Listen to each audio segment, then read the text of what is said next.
Good afternoon and welcome to the Ibrox media room with Stevie Clifford joining me, Chris Jack, for a pre-match cuddle. That's cuddle with a C. We are here to discuss St Mirren, the visitors here this afternoon. Rangers back on Premiership duty after their fine win in the Europa League in midweek. We will get straight to the team because it's a very interesting Rangers lineup. Not the one that I predicted, but that's not a surprise because predicting these things is very difficult. So there is your Rangers side for this afternoon. Jack Butland, as expected, starts in goal.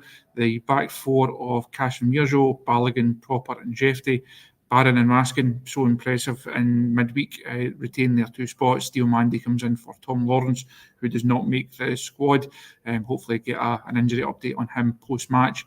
Cherney and Bayrami on the wings, and Hamza Igaman leads the line in place of Cyril Dessers. Stevie, a couple of surprises in there, but just before we press the go live button, you seemed happy with the side the manager has picked this afternoon.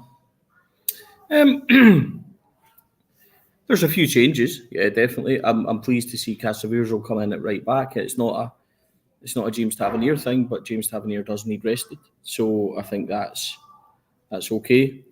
As long as John Souttar's just been rested, I'm fine with Proper and Balogun playing there as well. I'm pleased that Barron and Raskin can continue from Thursday night, and Igaman gets a start. Listen, I'm not going to come on here and be negative, but Cyril Dessers has had a number of games now where he's just not performed. I think he had 12 touches during the week, Chris. So we need to see what Igaman on his, I think, second start, he started at his Hibs, didn't he? He wasn't great, but this is an opportunity for him after all. And the main reason I'm happy is we've just had a Black Rooster, Chris. So, a wee bit of chicken and chips from Black Rooster was very good. Other chicken and chip outlets are available, we have to say. But none as good as Black Rooster, my sponsors. So, yeah. So that's overall, I think it's quite decent. It's a Barron, Raskin, Diamande, it's a chance for them to formulate something in the middle there. Diamande's got all the legs, which makes you think that he should be decent in there. So Bayrami playing on the left with Jefty, they've looked decent at times. You want Jefty to get right forward and overlap and things. But overall, I'm quite pleased that Dessers and Tav are out the team in terms of being hopefully rested. Souttar, there's a question mark because he's out altogether. We're hoping as well that he's just been rested. So I'm happy enough. Look, you need to be careful because you don't want to be disrespectful to St Mirren, who are a good Premiership outfit. They've got Mark O'Hara, they've got guys like Alex Gogic, who these are good, solid professionals. However, without being disrespectful, they were hammered last week by Hearts 4-0. This is a game Rangers need to go and win and need to continue Thursday night and press themselves on, Chris. The point you made there about the midfield three, Hugo echoes that. I think that's a three that I've been calling for quite some time. I like the look of that. I think Diamande could be more effective playing slightly further forward, tempered slightly, but I think because we all want to see Bayrami at 10, that's the position he was brought into play. But while there is this issue on the left-hand side, no Cortez, no Matondo, I think Bayrami has been good off that side. So I think that's something that you have to take into account, and I think that central three could be encouraging for Rangers. Before we come on to talk about the issue at right back, your Rangers subs for today are Kelly, Tavernier, Dessers, Dowell, Sterling, McCausland, Fraser, McKinnon and Lovelace gets the shout again after his cameo off the bench.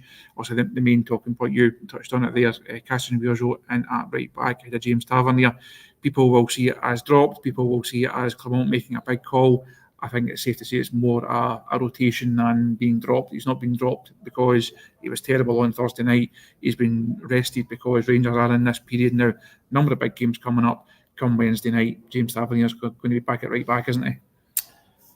I would expect so. But listen, considering that we've been reluctant to sub him off, even sticking him on at right wing and things, I think finally it's about time that he gets a rest. And it's also an opportunity for Nana at right back, who's looked promising at times in there. I'd like to go back just to the middle, Chris, that comment just a minute ago with Barron and Raskin and Diamande. Barron and Raskin have had one good performance in midweek. and we really liked the look of it, and they got lots of praise. You know, there was lots of interceptions, lots of duels won, lots of tackles, etc., etc. So that's good. But they now have to make confirmation. See, over the next 2-3 games, St Mirren, Aberdeen away, Motherwell in the Cup, go and cement that. Show that you can be a team in a partnership, because one performance doesn't suddenly make it all wonderful. And then there's Diamande now, without being critical, he's not maybe hit the heights that we've hoped for. So this is a chance for the three of them, and people have called for this. There's a chance for the three of them, and I'm looking for that word that the manager uses. I'm looking for confirmation that they can all play together. Yes, it's St Mirren. So, but we have to go and win these games and win them convincingly. And let's see how that looks. So there's an opportunity for Nana. There's an opportunity for Diamande. There's an opportunity for Eagleman up front as well. So there's plenty of possibilities today. And I just want Rangers to hit a wee bit of consistent form. Raskin and Barron, like, we all love that. Go and push on now, you know, really try and kick on. And yeah, I mean, it's unpredictable when it comes to a Philippe Clement team. So I wasn't sure that would be the one. It certainly wouldn't have been the one I chose, that's for sure, because I wouldn't see him going that way. But it doesn't mean I don't like the look of it. I think the point, one of the big points for me this afternoon, is the one that you made in your column on the review website over the course of the weekend. It's that confirmation. It's that that feeling of, yes, Thursday was better. It couldn't really have been much worse than it was at Rugby Park. But as you say, that doesn't make everything okay again. The squad, the manager, even, they still have a lot to prove. They still have a lot of ground to make up. I think a lot of in the eyes of the fans, and it's games like today that are just should be fairly straightforward. If you're going to be title challengers, you can't afford to drop points. You can't afford to slip up on afternoons like this. Coming off the back of a good European win, you just have to, as you say, it's confirmation. Can you go and get through it relatively comfortably, and it's in a bigger test on Wednesday? I think that's something the manager actually touched on post-match when he was asked, looking ahead to this Mirren game, it is that confirmation. Can you just go and take care of business in the next one and then go on from there? Absolutely, that's what we're looking for it to be today. It's an ideal opportunity, as I said, for individuals to go and really press home their performance, and that it wasn't a one-off. So listen, I'm very wary of St Mirren because they don't take tankings too often from Rangers. It's normally close. We've seen a lot of 2-1s, especially away from home. And even, I don't remember too many. Obviously, Kenny Miller famously got 5 against them, but I don't remember too many games where we've really turned them over. So this isn't a gimme.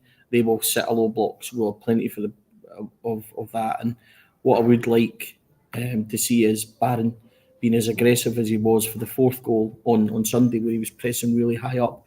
Now, I know that Stoya were very... They didn't play a low block, so they were very open, and it was good to play against. And St Mirren won't be like that. But we need to go and make things happen, Chris. We need to go and make the play. We need to go and make the game and take, the impetus to St Mirren and go and really do that. So I'm looking for that. A few questions asking. Jack Butland is the captain today, folks. He does captain the team. He is officially vice captain. It was nice to see that, Chris, on the website, the official website this week. So for him, I'd like him to be a wee bit quicker with the ball at his feet. Yes, just a wee bit. It'd be better for 45,000 heart rates if he's if we could avoid a repeat of Thursday evening. Just before we finish off, I think we'll have to touch on the number 9 position. AJ there makes the point, or asking about Zach Lovelace. He is on the bench. He also came off the bench on Thursday night. Still no Danilo in the matchday squad. You also saw him playing for the B team last week, still working his way back up. When Dessers then doesn't perform and doesn't score, a lot of talk about him over the last couple of weeks. I think it's right that he comes out of the side. I still expect him to start on Wednesday, but I said the other day there, this felt like a good game to give Igaman a shot in that number 9 position with no Danilo there, with Lovelace probably not quite ready to start in that role. Igaman gets it. Hopefully we see him kick on again from Thursday night. I thought he took his goal really well. He did. He was bright.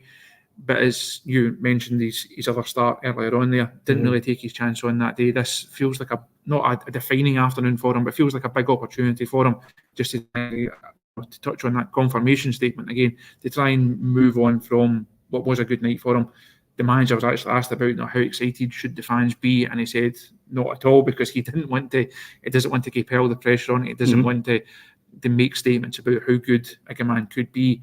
He will hope that Agaman can go and let football do a talking this afternoon. Yeah, listen, I think we have to be really patient with him, because I'll be honest with you, I'm the world's worst. When I seen him at Dundee United and he came on, I was like, wow, right, this boy's a player. I'm excited. As soon as he's ready, get him in the first team. But that's unfair on him. Of course it's unfair on him. He's just here, he's learning English, he's just settling in. I'm beginning to sound like the manager a wee bit. But he needs time. Now, he started against Hibs. I didn't think he was... It wasn't a memorable performance.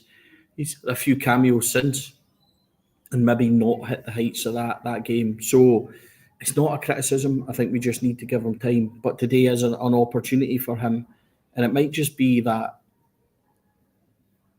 that goal was what he needed, that moment. And you've got to remember as well that he's not played a lot of first team football, certainly not at this level. So I'm looking forward to seeing him. It's an exciting thing, and let's see what he can bring. But I'm more, this may sound funny, I'm more excited to see Baron Raskin Diamande, and I want to see that work. That's my wish. Can that go in and work there? Just to finish off, we'll echo James's sentiment here, and we'll wish Stevie a happy birthday. I have seen the present that he's already received from a few of the fan media boys. I know the present he really wants is 3 points for Rangers this afternoon. So join us post-match to see if he gets his birthday wish. Enjoy the game wherever you're watching, and we will see you again soon.